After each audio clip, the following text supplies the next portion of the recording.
This is Lake Tennyson, which is in the St. James Conservation Area in the South Island of New Zealand. It's a high alpine lake, and there's been a lot of snow around this area over winter, but now that spring is here, the snow has melted, the lake is beautiful, and it's the perfect conditions to head out for an overnight camp.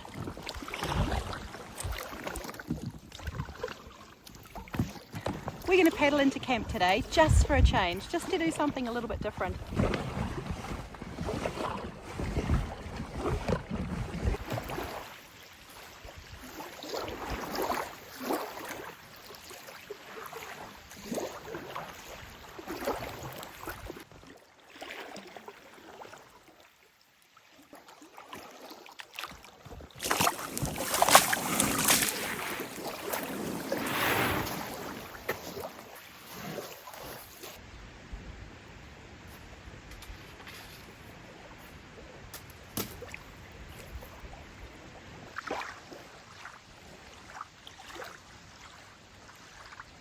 I have this whole place to myself. It's unbelievable.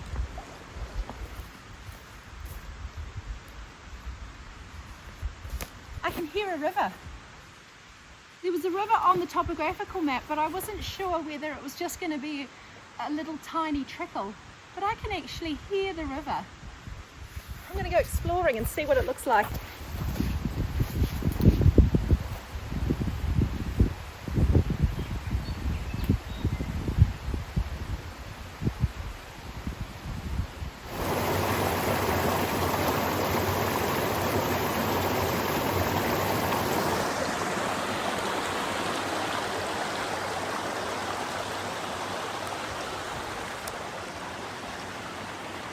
Pretty. It just meanders all the way up the hill. You can see it's a popular camping spot, eh? Where is it there? A couple of fireplaces.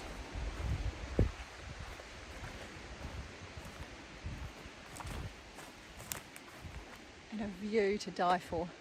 Isn't that amazing?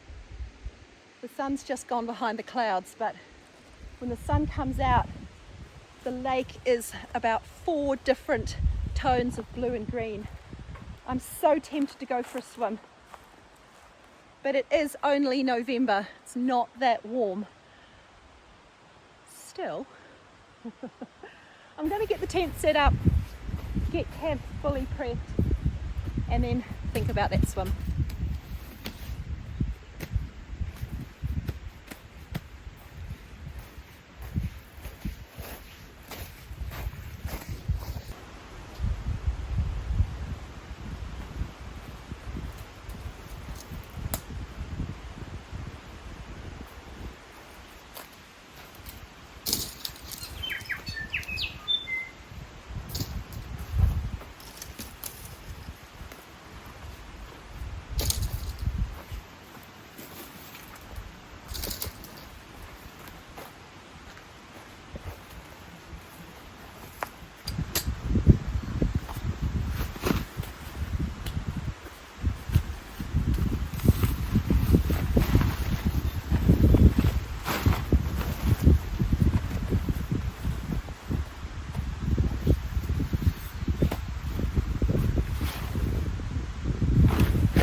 I don't know how noticeable it is, but when you're kayaking, you always get a wet bum.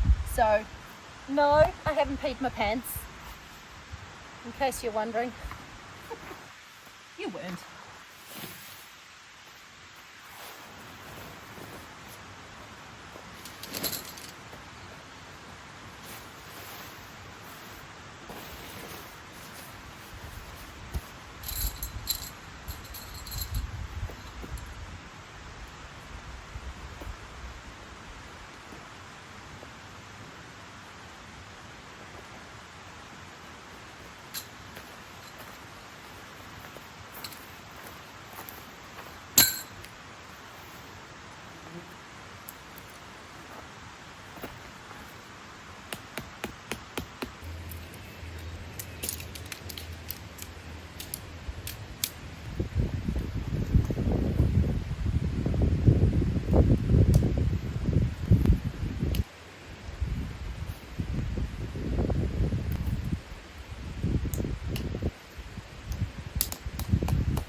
little Zempire Atom tent out for a while because, as you can see, it's completely mesh inside except for the bathtub floor.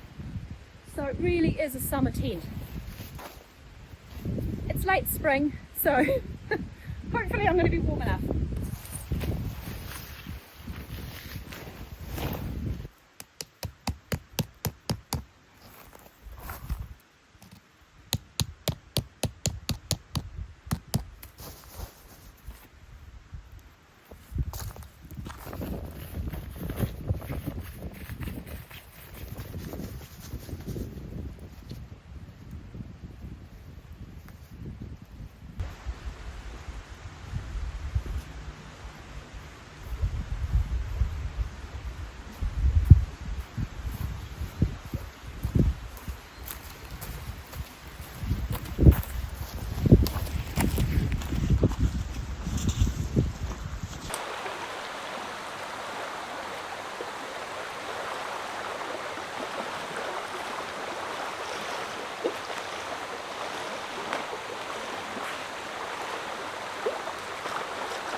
I'm such a wimp.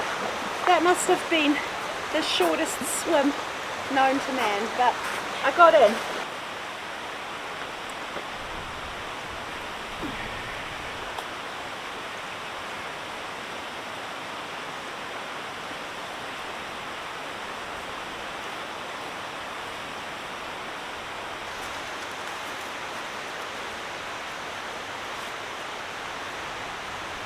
I love seeing this. I think these are some poles, well, you know, branches, sticks, poles that someone's used to put their rain tarp up with.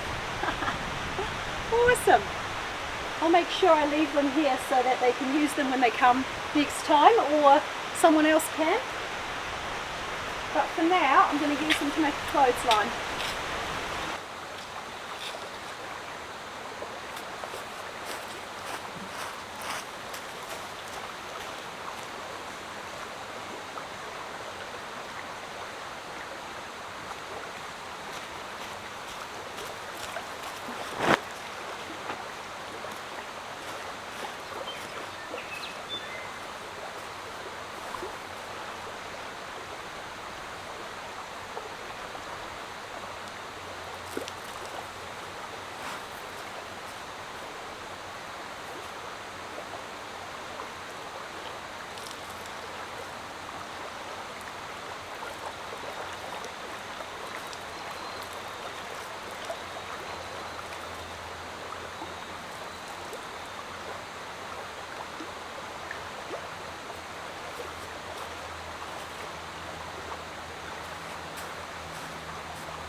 Obviously it wasn't very smooth sailing. I fizzed up my kombucha. This is good buzz, blueberry and peach organic kombucha. Perfect drink for an evening like this.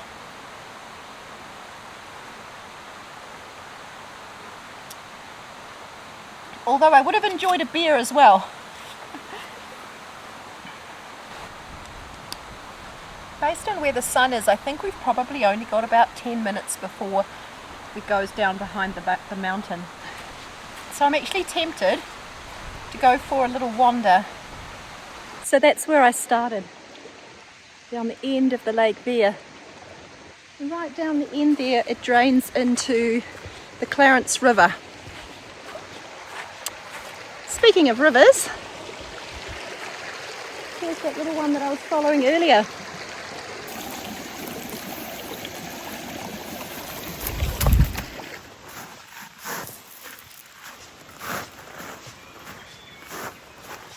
I just beached the kayak at the first spot that I saw, but there's lots of little places around here. Cute.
It's lovely just to catch the last of the sun.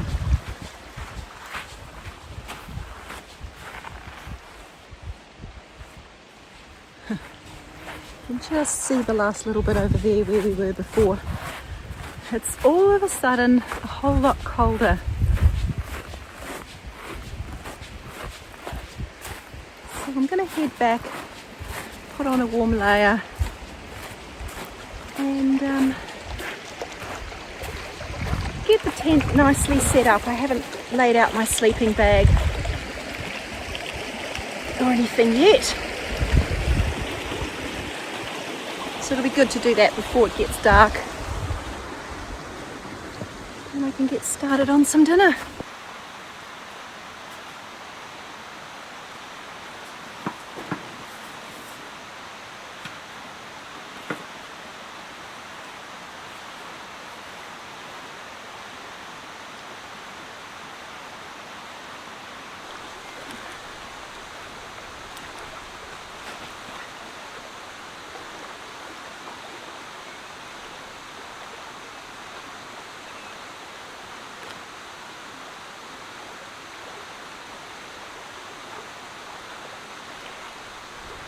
The nice thing about this being a lake rather than the sea is that I don't have to worry about the kayak floating off at high tide. But I've brought it up here anyway, just because I thought you guys might be interested to take a look at it. Couldn't really do a nice filming of me inflating it at the car because there were lots of other people there and I don't want to be a knob. So I don't like filming myself around other people. But this is a Gummo Tex swing, which is obviously an inflating kayak.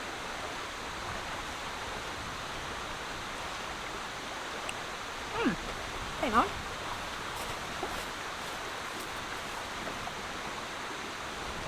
Cool.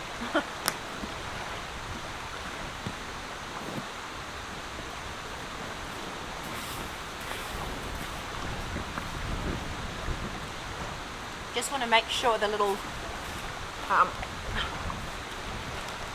fin, it's not a rudder, just a little fin, has a bit of space underneath it. So you can't really steer with this any other way other than using your paddle. So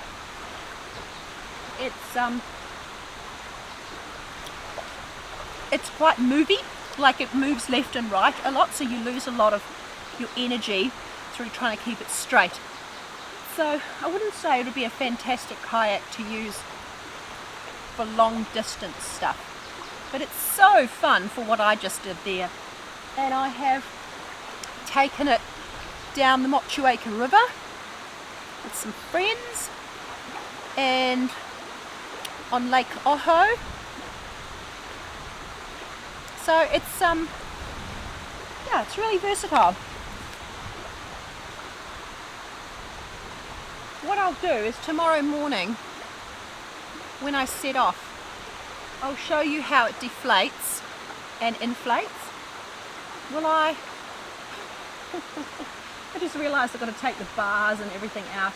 Yeah, I'll show you in the morning. I'll show you how it collapses. Collapses down to about the size of a backpack. So I think I could put it inside a backpack and carry it, but you wouldn't have much space for the rest of your gear.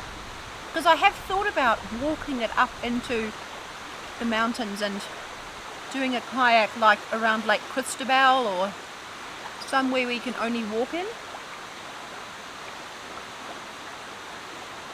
But I'd barely be able to take anything else because it takes up so much room.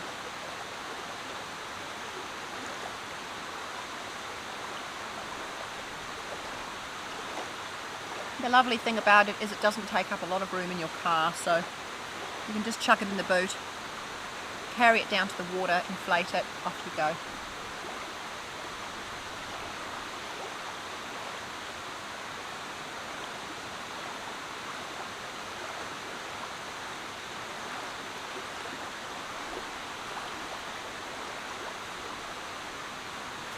If you don't have a kayak and you wanted to come to the spot, I think you could actually walk in.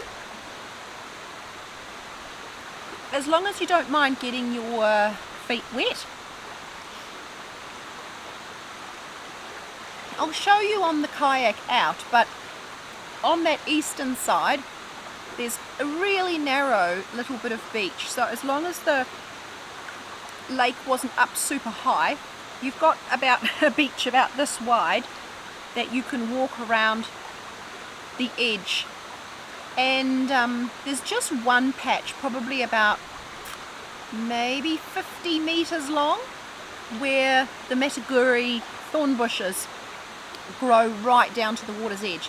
So there you'd have to go down probably about knee deep into the water and wade through that portion, unless you wanted to get yourself mightily scratched.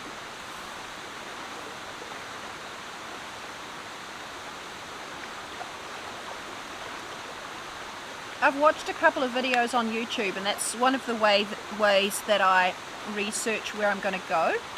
And I had a look at Lake Tennyson, and there was a couple of videos of people camping here, and one where a couple walked on the other side all the way around to the head of the valley, and they commented that across on that side there it's really hellish trying to get through the thorn bushes.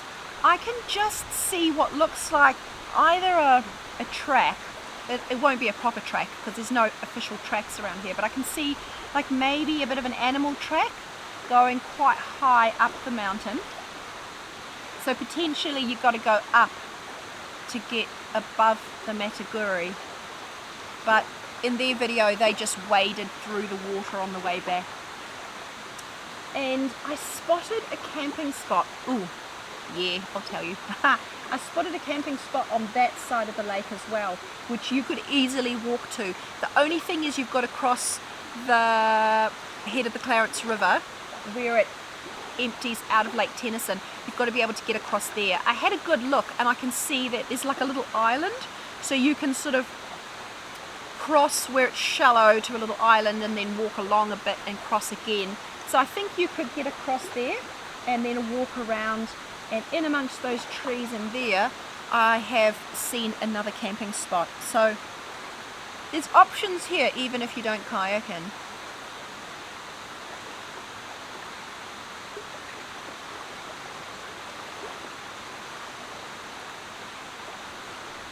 And the other option, of course, is that you just bring your car and camp in the Lake Tennyson camping ground. When I say camping ground, it's actually just a campsite. All it has is 2 long drop toilets and a shelter. There's no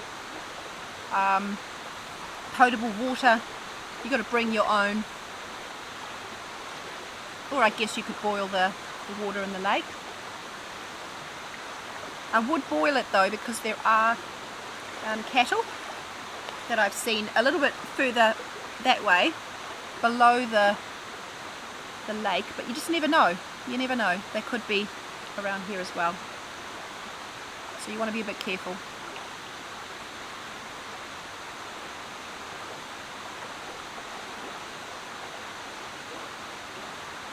If any of you guys are fans of the New Zealand YouTube campers Abel and Victoria and AB Camping, you'll recognise this lake.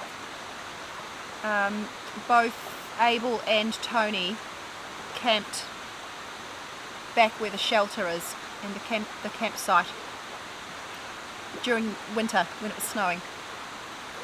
So if you think you recognise it, yes, you probably do.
This is Mark Ingalls, who I talked to at his home in Hanmer Springs on a crisp afternoon following heavy snows. I turned up at high school 1971 as an 11-year-old, and the only game in town. Perhaps a bit ironic, but I am listening to a podcast all about land search and rescue in New Zealand. I think it's called Search and Rescue NZ. It's actually quite interesting. I've listened to, I think, 4 of them now. There's 9 episodes in the series.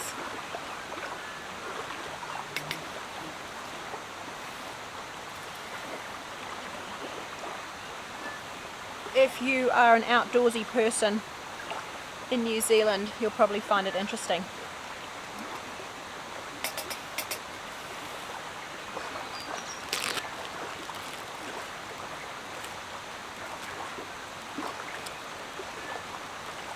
It's quite fascinating, really, the history of search and rescue in New Zealand.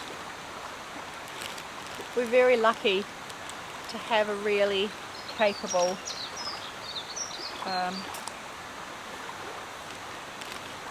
bunch of volunteers.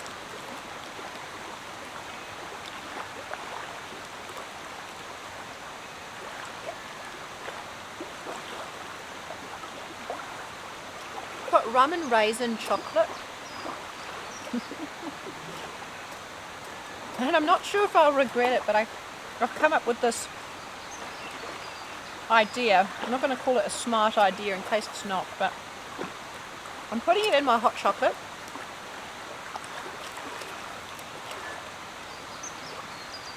Because I figure it will be like a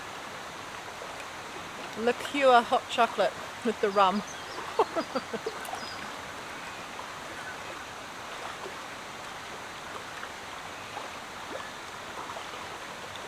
Except when I'm finished my drink, I'll end up with a whole bunch of raisins at the bottom.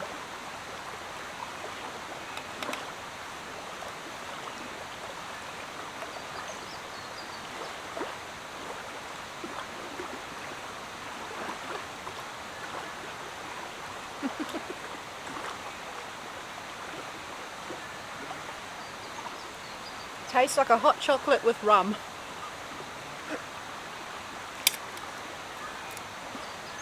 So you know it's good. Ah.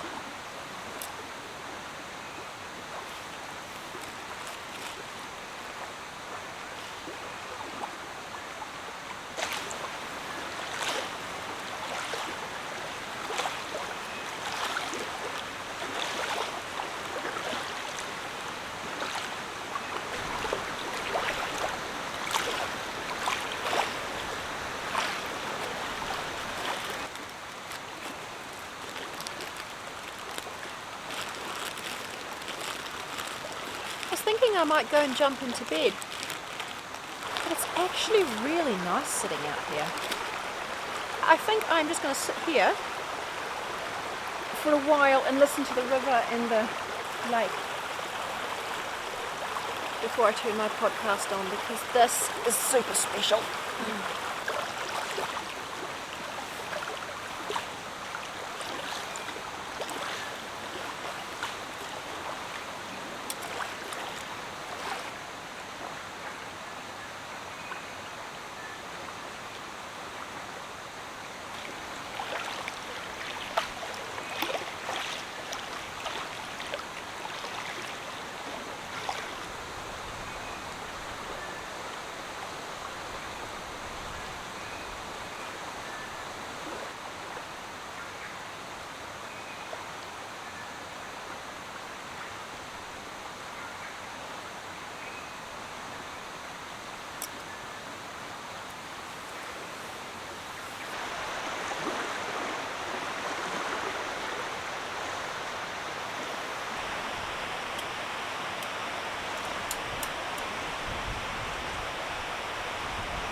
often go camping in places where there's no other people, it still amazes me every time I realise I'm out here on my own. Last night, just before I went to bed, I turned my headlight off and I just came and stood out here by the edge of the lake and just looked in every direction to see if I could see a light. Because part of me was wondering if there might be somebody else camping down there or across the other side or at the head of the lake. And it was pitch black. Pitch black. Not a soul in sight.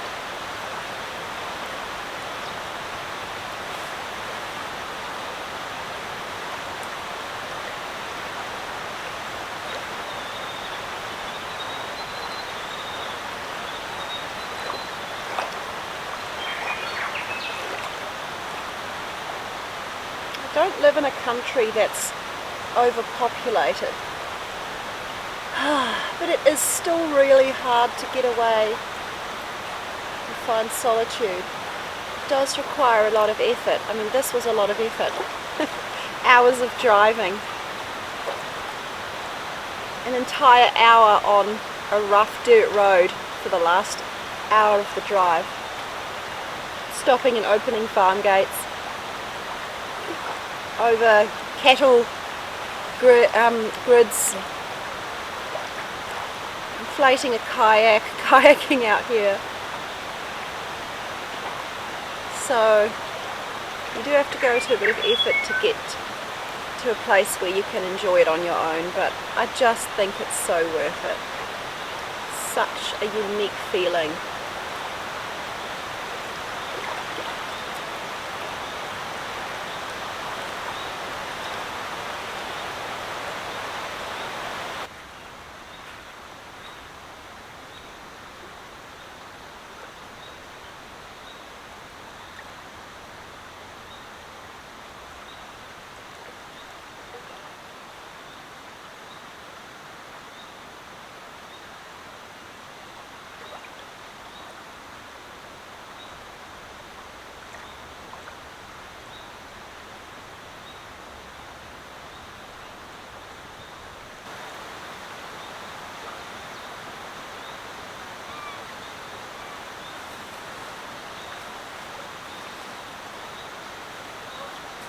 The cloud on this side of the lake is burning off as the day starts to heat up, but there is more cloud coming in over from the east, which is the direction of the wind today. So I don't think I'm going to dilly-dally this morning. The lake is absolutely beautiful. Sort of dark and moody along the sides of the lake, and I think it might be nice to just take it slow and meander back. So I'm not going to have any breakfast. I'm not hungry. I don't usually eat till midday unless I'm doing something very strenuous, and this is not that strenuous. So I'll pack up camp and then I'd love to show you the kayak.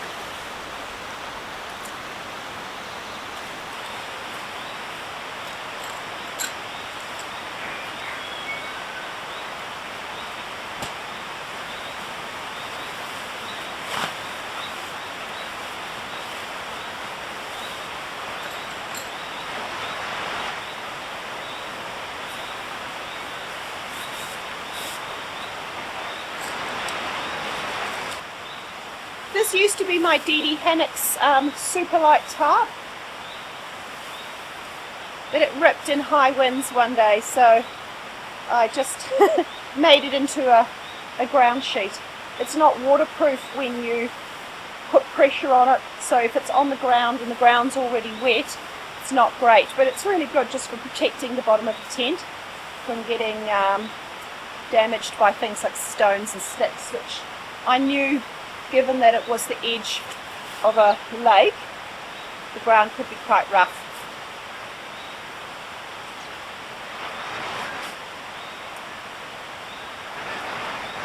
one of the things with this sort of adventuring when I'm going out in rough conditions, I mean today hasn't been rough, but usually I'm out in really rough conditions, high winds, pouring rain, snow, is that your gear can get damaged quite easily. But I try to find alternative uses for it if I can, because I hate throwing things out. I hate the waste. But my latest breakage is obviously my Air Max, so I'm going to need to replace that, which is why I am so grateful to my Buy Me a Coffee members and donors. So Buy Me a Coffee is an opportunity for you guys if you want to help contribute towards the channel. You can pop on there and have a look.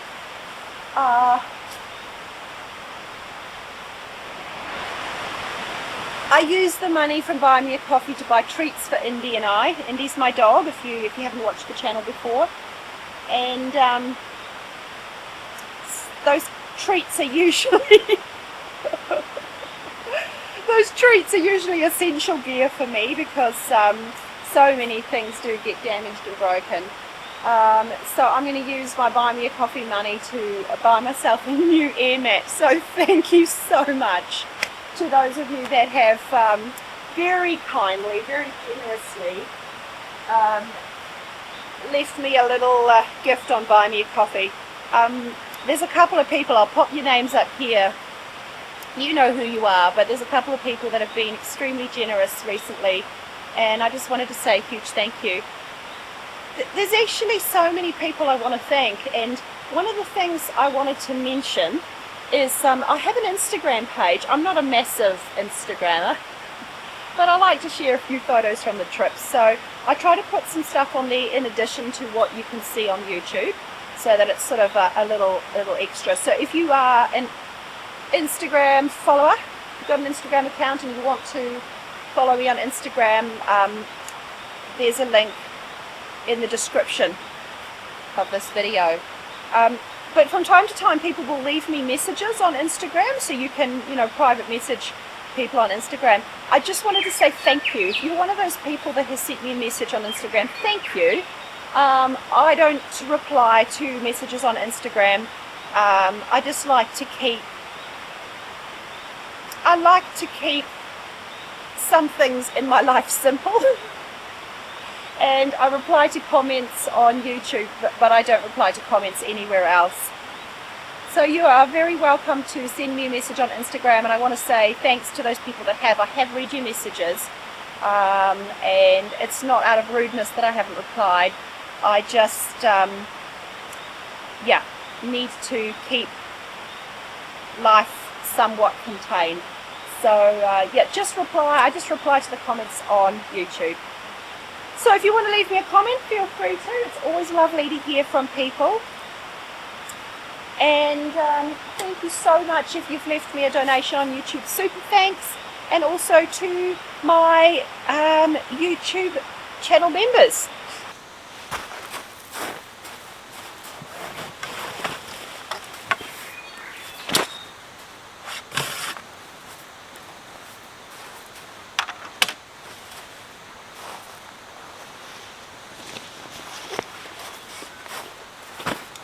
I did say I'd deflate it so I could show you how small it packs up, but I really don't want to have to do that. It just seems like a whole lot of extra work. So I'm going to tell you that when this is rolled and packed up, it's about twice the size of this dry bag.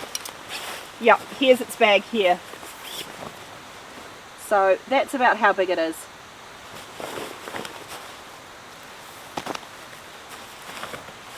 And it's got 3 tubes. It's got the base and then the 2 sides. So I'll deflate this one.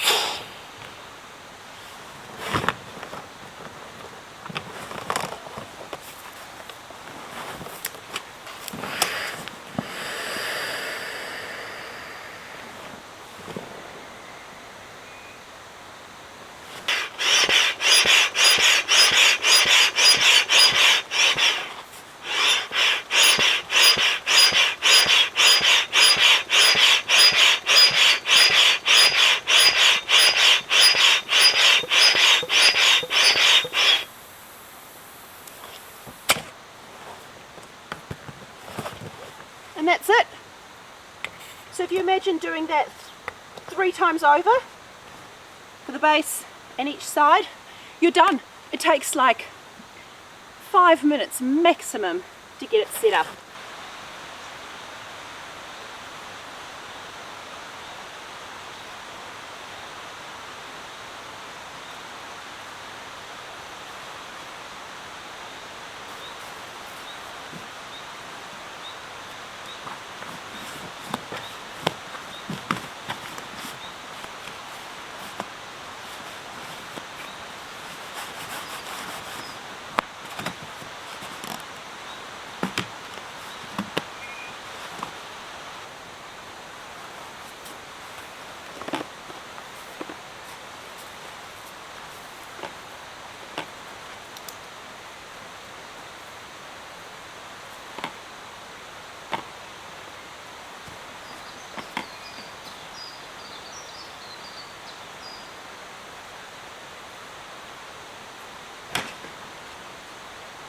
Time to brave the sandflies and get my shorts back on. And then I'm going to pack away the big camera because I need to put it inside a dry bag for the kayak back. But I'll keep my iPhone handy so I can show you the shoreline. So if you are interested in trying to walk into this camping spot, you've got a bit of an idea of what you need to navigate around.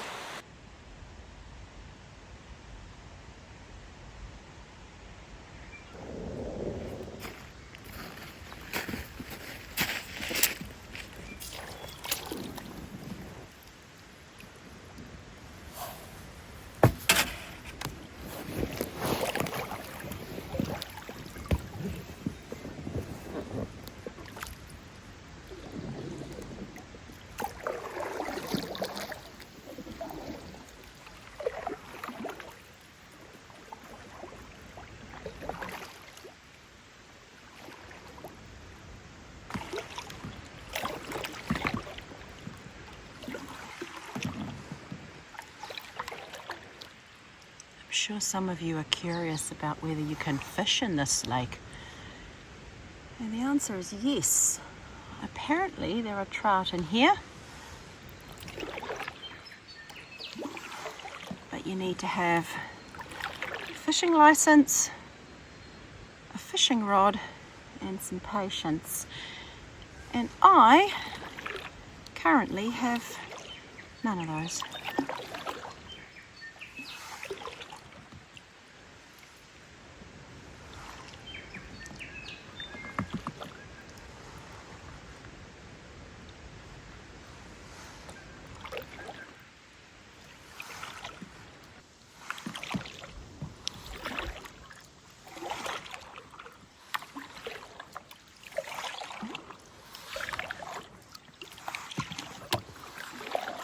So this is the sort of terrain that you need to navigate if you were going to walk in here.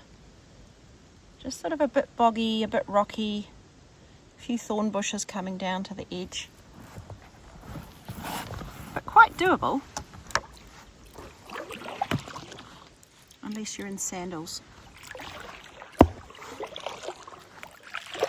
A good sturdy pair of boots,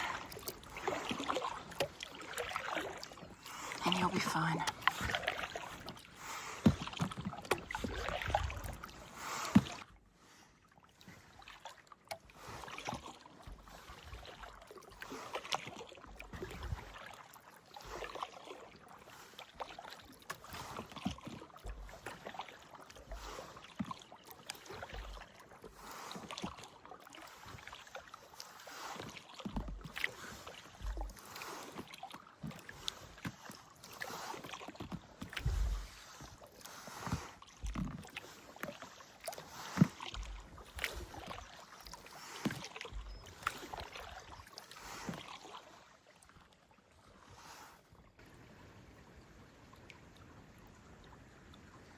Just love how rugged these mountains are.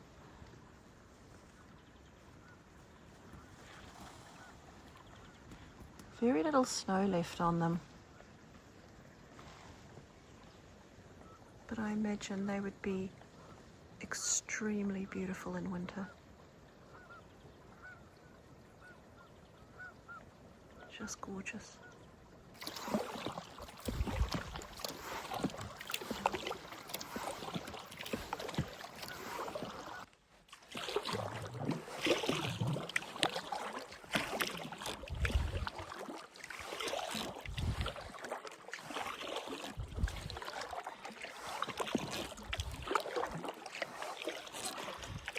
Okay, well, we're about to go around the last little headland before we get back to the car, and so I'm going to say goodbye. Bye everybody, thank you so much for watching. Thanks for coming along on this trip with me, and I look forward to sharing my next adventure with you. Hopefully with Indy as well. Indy wasn't allowed to come on this trip. I mean, she probably could have run alongside the bank and jumped in the water to get around the tricky parts. She would have loved it. She loves swimming, but she's just not allowed at Lake Tennyson. That's the rules, no dogs, so she had to stay home, and hopefully she'll be out with me next time. Okay, bye everyone, see you next time.